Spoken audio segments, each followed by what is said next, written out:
I'm sure you've heard that old adage where I guess it's credited to Winston Churchill when he gets up to speak about accomplishment and he says three words or lines. He says, never give up, never give up, never give up. And I think that, without question, is the key. Welcome to the Spartan Endurance Series on the Spartan Up podcast. Today, what can we learn from the classic explorers and adventurers about how they look at challenge and resilience? We'll hear from Will Roseman, the executive director of the Explorers Club, and Sir Ranulph Fiennes, the world's greatest living explorer. This episode of Spartan Up is brought to you by the Exogen Ultrasound Bone Healing System. Exogen is a non-invasive treatment option that can help heal your broken bone. To learn more, visit exogen.com/Spartan. The classic explorers and adventurers had to make things work on their own. There was no one to come and help them. What can we learn from them about how they thought about challenges and how they faced them down? I mean, you don't become a member of the Explorers Club unless you've done something extraordinary. And it's all about not giving up, persistence. Absolutely. At least that's my perspective. So here's a big question for you: is that can also lead you down the wrong road? In other words, you're 200 meters from summiting Everest. Bad storm rolls in. If you apply that adage, never give up, it could be quite detrimental. Yeah, I mean, I think you're absolutely right. I think you also have to be knowledgeable. I mean, certainly someone venturing on an expedition, if they're not prepared and they haven't done their homework, that would be a significant mistake. Sure. So you've got to know when to turn around, when to give up. But Winston Churchill didn't mention that part. No, he didn't. But you know what? I guess he had the knowledge and the wherewithal. Sure. And I guess in many ways that's probably a key is being prepared. And being prepared means doing your homework. Knowing when far enough is enough. That's absolutely right. Exploration without science is adventure, and we're more on the science end than we are the adventure end. And so you want to learn something. Yeah, right? It's important that you learn something. Who founded it? Well, it was founded by Perry, Amundsen, Cook, some of the great Arctic explorers. Is that a signal? No, that's the clock. That's the clock. Yeah. I don't know if somebody just landed on a planet or something. No. What do you think they learn? I asked Buzz Aldrin that question, and he said to me that it's really testing man's abilities and pushing yourself so that you can explore and enlighten humankind. And in many ways, that's what it is. Even if you do it personally, more on a personal basis. I mean, what helps you individually in some ways contributes to helping mankind as well. This is an interesting flag, and it says a lot. I mean, we talked a little bit earlier about knowing when to say when, and this is the flag taken by the Apollo 13 mission, and that's, if you're familiar with the movie with Tom Hanks, Apollo 13, Yep. They had intended to land on the moon just like this flag did, and of course fly this flag on the moon, but things went terribly awry. What do you think got them through it? It was really a lot of stamina, a lot of hard work and willpower that enabled them to survive. A lot of practice and a lot of preparedness. I think that was extraordinarily important. I don't think they could have done it otherwise. And they made it. They absolutely made it. And they made it because of Churchill's quote, never give up. That's very true. Right? I think so. If there are potential entrepreneurs or anybody looking to get motivated watching or listening to this, what the takeaway really is as you said, perseverance is the only thing that's going to get you through. And it's also a matter of assessing risk. That's extraordinarily important too, I think. Yeah. Carl Akeley wrestled a leopard. He was one of our former presidents, Carl Akeley. Everyone knows that has lived in Africa. He'd rather be attacked by a lion than a leopard. A leopard is infinitely more dangerous. And he was attacked by a leopard, had nothing to defend himself but his bare hands, and he fought with this leopard, I think it was close to 18 minutes. And just to the point where he was about to succumb, he put his hands up to protect his face, and the leopard going for his neck, as they typically do. He very thoughtfully took his hand, pushed it down the leopard's throat, and made a ballad or a fist, and that choked the leopard to death. Wow. And, he survived many, many years thereafter, and that's a picture of him. He was former president here at the club. This was post-leopard wrestling. Yes, it is. You can see the scars on his head. He doesn't look too happy. No. The tiger above killed 49 people. We had received a letter from the King of Nepal asking the Explorers Club to send 5 individuals to kill the tiger that was terrorizing a village. And the club sent 5 people there. And it's really an amazing story when you hear about how it was done. And none of them were hunters. How'd they find him? Well, what they did was they set a perimeter of 5 people around the village. And a tiger can only count to 1. I know that sounds ridiculous, but so they climbed up into a tree, and they had other people go up in the tree and come down, because if the tiger was watching, as long as it saw someone come down, you could have 5 people in the tree. Right. And they waited that night for the tiger to come into the village to shoot. And a tiger can jump 15 feet straight up. Wow. And also 30 feet across. Okay. And Mr. Makinich, who was not a hunter but was a marksman, heard the tiger, put on his flashlight to shoot the tiger, and then he realized the tiger was behind him. And like a lion, a tiger will only attack you from the rear and if you're running or moving. And he froze in that position for over 5 hours without even blinking, for fear that by the time he turned around to shoot the tiger and aim, the tiger would have been on him. So he just stood there? Yeah, for 5 hours. Wow. Didn't move. Wow. Amazing story. Yeah. How'd they ultimately get him? The next night, the tiger, they staked goats in the area, and the tiger went to get the goat, and they got him. They got him. And they brought him back. Yeah, it's a sad story too, because tigers aren't naturally man-eaters, but when they looked at the tiger, they realized that what happened was early in the tigress's life, it's a tigress, and she had 2 cubs, which were not killed, but she was training her cubs to be man-eaters, but early in the tigress's life, she had either been kicked by an antelope or in a fight with another tiger, and her jaw was smashed. And she couldn't close her jaw all the way, so she had no choice but to eat humans, because they were like the easiest prey. Got it. Yeah. Got it. Yeah. That's a famous member, Peter Freuchen. Really interesting story. He was on expedition, and a horrible storm came that was accompanied in part by somewhat of an avalanche. And he threw himself under his sled to protect himself. And he was buried between 4 to 6 feet of snow and ice. And although this sounds untrue, it's fascinating and documented. He had remembered that sled dog excrement when frozen froze as hard as a rock. So he passed his own bowels, fashioned his own excrement into a chisel, and chiseled his way out. Wow. On expedition, he developed frostbite on his leg and was forced to chisel off his own leg. And Wow. some say he had to eat part of it to survive. All right, so anybody out there with any business issue or family issue, whatever, I think this is a wake-up call that you can get through whatever you're dealing with, right? You really can. I think the abilities of the human spirit are such that To survive absolutely is amazing. I think so. It just goes dormant, I think, in our current society, right? And everything's right at our fingertips. Well, I think likely so, but I also think that each one of us have this inherent ability to do what we need to do to get through. survive. Yeah. Let's find some of that. And yeah, absolutely. Right. After the break, we'll be back with some amazing insights from Sir Ranulph Fiennes, the world's greatest living explorer, who sat down with Dr. Delle, one of our original Spartan Up podcast hosts. We'll be right back to this interview, but first, a little bit from our sponsor, Exogen. Spartans, you know a broken bone can interrupt daily activities, and even worse, keep you on the sidelines. Determining the best treatment option can be stressful.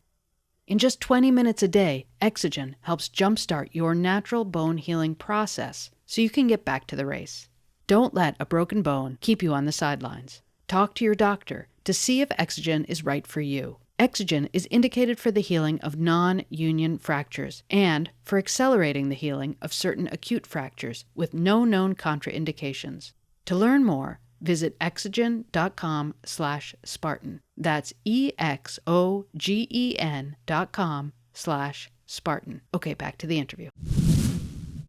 Dr. Delle, one of our founding hosts on Spartan Up podcast, sat down with Sir Ranulph Fiennes, the world's greatest living explorer. He talks about how he faced down his fears and overcame them, and how he suggests you deal with the obstacles that life puts in your way.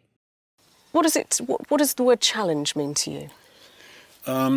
It sort of isn't a challenge if either it's been done before by other human beings, or if there's different sorts of challenges. For instance, I didn't like heights, and eventually I thought I've reached the age of 60. I know people who can go to the edge of a building and look down and they're not frightened. So it's irrational.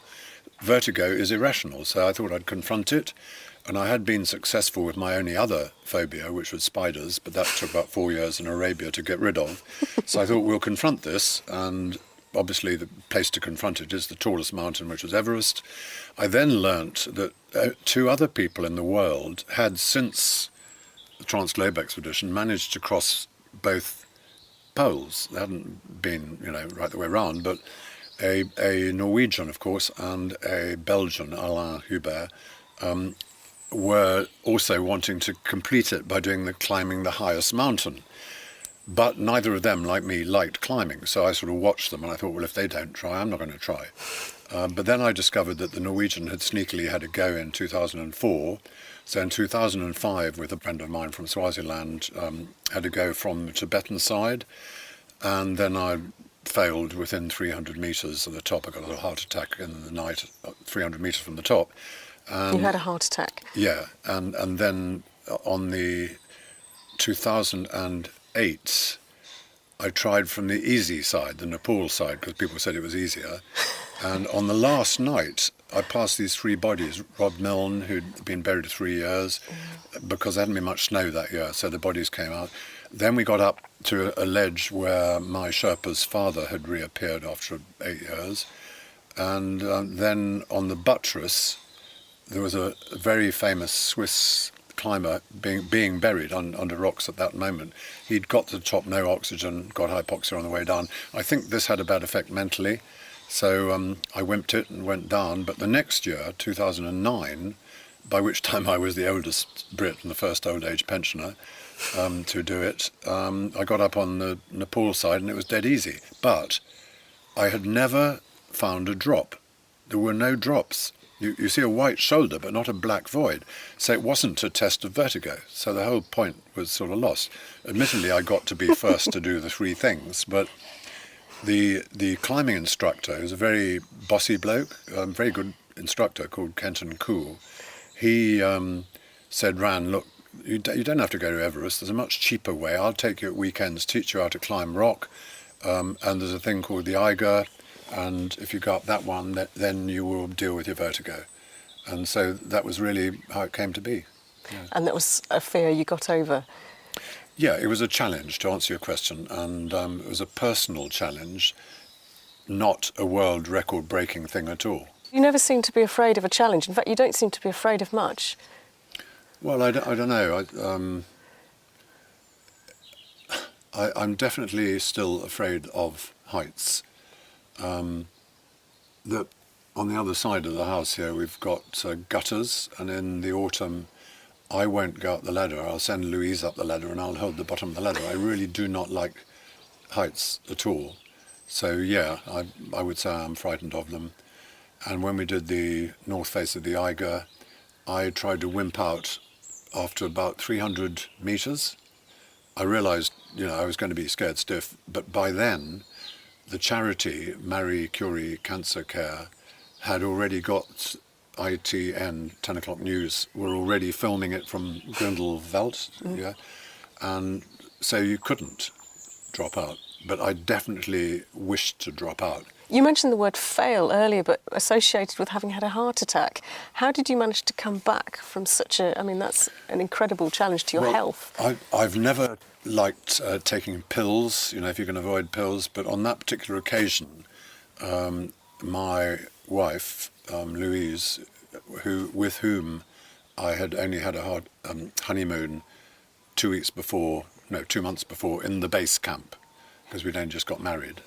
And so she then went and she said, you will take because I'd had a massive heart attack shortly before, you will take these pills. They're called glycerine trinitrate. GTN. Yeah, that's right. And I thought, well, to keep her quiet, I'll take them. So I did take them.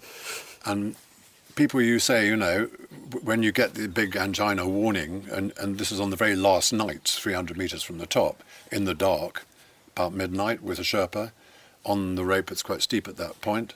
And it started coming on, and I really panicked. It felt like an elephant was tearing the wire. You know, you're done up with a wire after you've had bypasses. The wire felt like it was being torn apart. And I then thought, oh, Louise gave me those funny pills. But I couldn't remember, you know, you've got so many pockets, and you've got a harness, you've got mitts, you've got a thing on your face. And as it got worse, I was trying to find these damn pills. So I took off a mitt, and I eventually found them, by which time I was panicking. And I managed to unscrew the lid, and I took them, and I foamed like a dog, literally. And survived, and 5 hours later we got back down to what they call the death camp, which is the last camp on that side of the mountain. And I think 2 days later I got back down to the base camp, and the doctor in our group said, you know, tell me exactly what happened, and I'll test this, that and the other. Where's the bottle? And I gave him the bottle. He said, where's the pills? And I said, well, I took the pills. He said, how many pills do you take? And I said, 80. Well, it said 80 on the bottle, something. And I think the maximum that you're meant to take is 2. 2. Yeah, I think so. You thought, well, that'll work. Well, it did. Yeah. You don't seem to suffer from pain. You managed to take your own fingers off because you couldn't wait for the doctors, is that right? Yeah, I took them off in there, actually. Well, on the other side then. It wasn't a question of not waiting for the doctors. It was because the doctors would not do the amputations. And we can show you some photographs if you want photographs, nice gory ones. So she said that every time I touched, for 5 months waiting for them to remove these, that's how much of dead stuff was sticking out. Every time you touch something, it's very painful. And she said I was getting irritable. And, you know, what would I be like after another month sort of thing. And so we discussed it. And because she had cattle and does their hooves, if you do it just beyond the nervy bit where it's dead, it doesn't hurt and shouldn't get germs. So anyway, from the village, I bought a micro saw, a Black & Decker bench, and the thumb took 2 days, and Ginny brought me tea and all that. And so we eventually cut them all off, and I couldn't get rid of them. I mean, I'd had them on for 60 years, and I just could not get rid of them, so I put them in the desk drawer. Have you got any advice for the Spartan audience as to how to deal with obstacle immunity, how to get over obstacles in life? What have you learnt from all of your travels and expeditions that you could advise them? Obstacles, we became good at not going over them, but going round them. So rather than impetuously thinking, boom, we have a cup of tea and work out how to go around them. Thanks for listening to this episode of the Endurance Series on Spartan Up Podcast. Spartan Up is your partner in resilience for mind, body, and spirit. We're here 3 days every week. Tuesdays, you can find Joe De Sena, founder and CEO of Spartan, interviewing biohackers, business leaders, authors, and athletes. Thursdays and Saturdays, catch episodes from our DECA, Endurance, Trail, Combat, and La Ruta series. Do you know someone who needs a little nudge? Maybe they could use some motivation, tactics to be stronger, healthier, happier, more successful. Tell them about our show. And if you're watching on YouTube, leave us a comment. We want to know who's watching and who's listening. Thanks. See you next time. This episode of Spartan Up is brought to you by the Exogen Ultrasound Bone Healing System. Exogen is a non-invasive treatment option that can help heal your broken bone. To learn more, visit exogen.com/Spartan.